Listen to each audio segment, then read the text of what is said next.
Yeah, guys, what you do, what you good? It's your new boy Lord West. Guys, salam alaikum. Dal jam sur ma chaîne YouTube West Show. Comme nous le faisons de chaque fois, vous vous rappelez tout récemment, defoon naa benn vidéo boo xam ni dama doon dénoncer li nga xam ni moom la Owan bëggoon jox li nga xam ni moom moo di public Sénégal bi di wax ni lan moo tax mu génn Buzz Lab te vidéo boobu ku ko seetaan dama nga seetaan ko comme ça nga mën a comprendre dynamique bi nga xam ni moom laa ñëw wax tey nag damay ñëw joxe li nga xam ni moom moo di version beneen partie bi waa Buzz Lab contacté nañ ma expliqué ma carrément li nga xam ni moom moo di les faits te ñoom comprendre ñu lan moo xew mais balaa ñu siy gën a xuus bëgg naa ku nekk toog jël temps déglu vidéo ba mu jeex parce que ku déglu vidéo ba mu jeex doo mën a comprendre li nekk si biir léegi-léegi. My Bondi,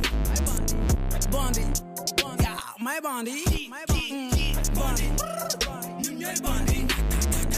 Bondi,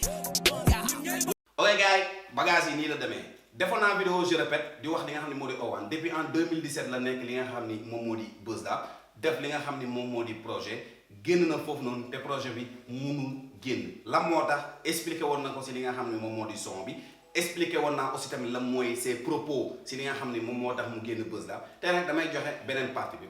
bi a avoué que ni booy bi def na projet si ñoom depuis 2017 la fa nekk mais c'est 3 ans yooyu noonu li mu dugg studio matul at soo déggee lu tax ñu ne matul at mooy maanaam booy bi occasionnellement la doon dem di def li nga xam ni moom moo di prise yi parce que vacance ba vacance saa yu amee fête si lay ñëw profité ñëw def li nga xam ni moom moo di ay prise étant que moom benn instituteur la boo xam ni mu ngi ca Ziguinchor day jàngale mais mënul ñëw chaque fois di def prise mooy maanaam am jëlul carrière bi en tant que rappeur mais daf ko jël pour l'instant en tant que passion ñoom nag booy bi saa ñu ñëwaatee wax dëgg fa yàlla dañuy jël li nga xam moo di seen temps vu que ni temps bu ndaw la ñu am ñu consacré wu si moom mais chaque fois bu booy bi ñëwee du am lenn loo xam ni da koy conclure mooy maanaam du liggéey bu set du doxal li nga xam ni moom moo di rappeur ay son yoo xam da koy commencer à la fin mu changer idée mu ne nañu changer beneen son mu changer waat idée mu ne nañu changer beneen son à la fin gars yi dañ koy ne wax dëgg fa yàlla moom on peut pas perdre notre temps si yow si bagage yu bëri nii te mu am yeneen rappeurs yoo xam ni dañu war a def li nga xam ni moom moo di seen projet wala dañu dawal aussi tamit li nga xam ni moom moo di seen marketing et le gars toujours frustré day génn annoncer benn bagage li nga xam moo di Instagram wane ay concert yoo xam ni mu see tàggu li nga xam ni moo di Buzz Lab wane ay son yu mu war a génne yoo xam ni waa Buzz Lab musuñu ko yëg étant que mu ngi si biir label bi wane beaucoup de trucs quoi def ay publications si Instagram yoo xam ni vraiment gars yi dañ koy woo rappeler ko gars yi bi effacé ñu téye ko tout récemment defoon nañ li nga xam ni moom moo di benn réunion entre ñoom ñi nga xam ne moom mooy staff Buzz Lab bi muy rappeur ñi nga xam ñoom ñoo nekk si ginnaaw staff bi aussi tamit pour ñu waxtaan si point de vue yi nga xam ni am na ñu changé si li nga xam ni moom moo di Buzz Lab biir Buzz Lab te Owan a été repris 3 fois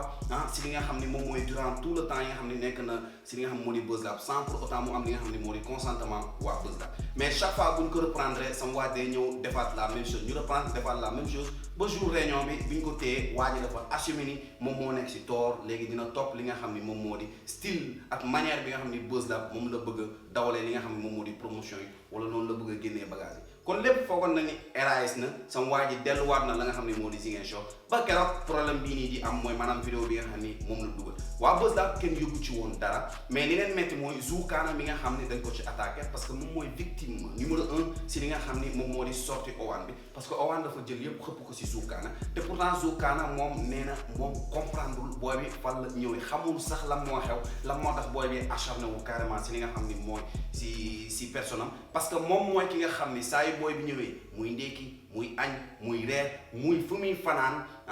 di koy jox mu koy toppatoo muy production muy musique lépp moom moo ko daan jël en charge sans pour autant am benn remerciement si li nga xam ni moom moo di booy bi à part li nga xam ni moo di ñëw di ko clash wala ñëw di sànni lu salte ci kawam kon ça veut dire que ni dragon bi c'était pas Zoukana mais y a des caïmans yoo xam ne dañuy profiter si li nga xam ni moo di Buzz Lab bu fekkee mënuñu dawal li nga xam ne moo di seen carrière génn pour utitu clash pour nit ñi topp xam kan mooy Owan parce que vraiment y avait beaucoup de personnes yoo xam ni xamuñu Owan en tout cas lii mooy histoire bu rëy bi et y a beaucoup de trucs yoo xam ni je peux pas le dire parce que wax dëgg fa yàlla ce sont des choses yoo xam ne mën na wàññi li nga xam ne moo di booy bi mais aussi tamit fallait que aussi tamit mu xalaat bu baax parce que yenn argument yi boo koy génnee wala yenn ak bagage yi boo koy def il faut nga am fu dëgër foo xam ne foog ngay taxaw il faut ngay mën a argumenter de ce fait booy bi ba ma ko invité si li nga xam ne moo di live bi pour mu dévoiler toute la vérité il avait des problèmes à le faire parce que wax dëgg fa yàlla lépp loo xam ni wax na ko moom ak manager am à travers West Show ak ki nga xam ni moom lañ ma wax man mii di West Show c'était pas vrai mooy maanaam du dëgg dara amu ci ay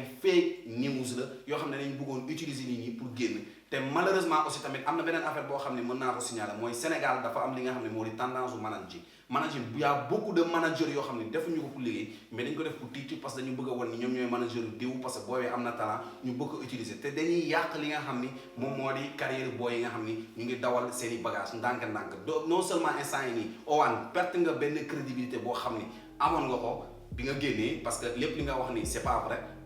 mais aussi tamit rusloo nga beaucoup de personnes yoo xam ni ñëw nañ toog fii nii di la défendre si bagage bi nga xam ni def nga ko. ñu dugg si li nga xam ne moom moo di deuxième point bi mooy le problème des 16 bars 16 bars bi nag moo nekk di toj bopp nit ñi moo nekk di rong bopp nit ñi 16 bars yi nii la demee Canabasse expliqué na ko carrément nee na Feu de Buzz c'était pas pour les jeunes rappeurs yi nga xam ne ñoo fa nekk parce que Feu de Buzz def nañ ko depuis 2016 commencé nañ ko try depuis 2016 malheureusement dafa am ay jeunes yoo xam ne dañuy génn mooy ay rappeurs yoo xam ne ñu ngi woon biir Buzz Lab ak beaucoup de sorties fallait que ñu def li nga xam ni moo di mise à jour Feu de Buzz bi nag wax dëgg fa yàlla waroon na génn carrément ca jamono yi njëkk yi kon déjà loolu mooy li nga xam ni moom la Canabasse annoncé te Canabasse yokk na si aussi tamit moom moo am propre idée bi même bu fekkee ni Feu de Buzz bi c'était pour les membres yi nga xam ne ñoo gën a yàgg les anciens yi nga xam ne dañu bëgg a continuer di produire si nga xam ne moo di musique yemuñu seulement si def li nga xam ne moom moo di Buzz Lab ak lépp looy xam ne moo di structure Buzz Lab bi mais moom moo am li nga xam ne moo di idée bi ne vu que ni y a aussi les boys nañ jël ku si nekk si benn son bu nekk ñu may la si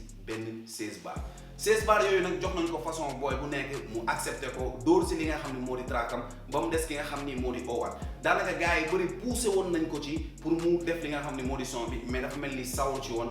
jamono jooju nag mu ngi doon préparé li nga xam ne moo di coup d'état bi nga xam moom la def coup bas bi nga xam ni moom la doon préparé pour mën a génn man nag Wes Show personnellement j'ai ni à demander des excuses à waa Buzz Lab du ma demander excuse Owan chaîne YouTube laa yor képp koo xam da ngay am information yooyu jàllale dinaa ko jàllale bu keneen ki ñëwee def li nga xam ni moom moo di contradiction ma jël li nga xam ne moo di contradiction bi ma teg ko mais en faisant li nga xam ne moom moo di benn analyse finale mooy maanaam booy nii wax dëgg fa yàlla ce sont des fake niggas wax dëgg fa yàlla ay rappeurs yi nii jaruñoo def te Sénégal nag chaque fois wax nañ ko y a des naafeq yoo xam ni bu demee studio li ñuy wax ak li nga xam ne moom la ñuy dund réellement c'est pas vrai moo tax Rap Galsen mu féege moo tax Rap Galsen mu nekk benn business boo xam ni kenn mënu ko comprendre kenn mënu cee avancer loo kenn parce que ñoom ñëpp kenn gëmul li nga xam ni loolu ngay teg loolu ngay exprimer wu en tout cas su ma waxee c'est généralisé pas pour wax diw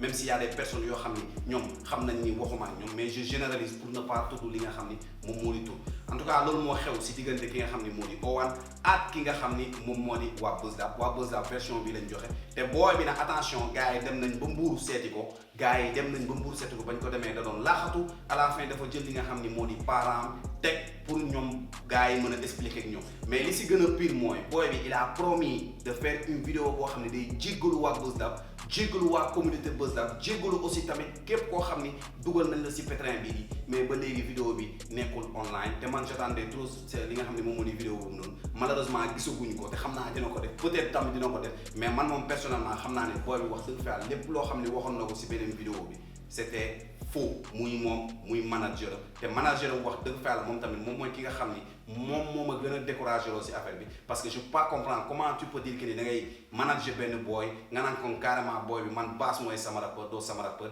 te saa yu la wooyee laaj la waa Buzz Lab bu ñu la wooyee nga ne yow si pour comprendre doo booy bi da ngaa gis mu dugal li nga xam ne moo di photo bi amul affaire de Buzz Lab fallait aussi tamit nga informé wu bu fekkee manager bi mais je peux pas comprendre manager ak li nga xam ni moom moo di rappeur nan lañ mën a nekkee di liggéey sans pour autant ñu déggoo wala ñu nekk si li nga xam ni moo di en connexion ñu bàyyi affaire yooyu ne gars yi rappeurs yi nag commencé leen assumer chaque fois il faut assumer lépp loolu la wax rek teg leen argument yoo xam ni nit ñi dinañ ci leen mën si accompagner te dinañ leen mën a déglu en tout cas gars yi loolu moo nekkoon vidéo bi ñu joxante daje si beneen éclaircissement loolu Wes la woon ak yéen pa Wes Show let's go nañ ko tëgg after coole ya aya si waaye matadi kasaramara awaga si waaye matadi kasaramara aya si waaye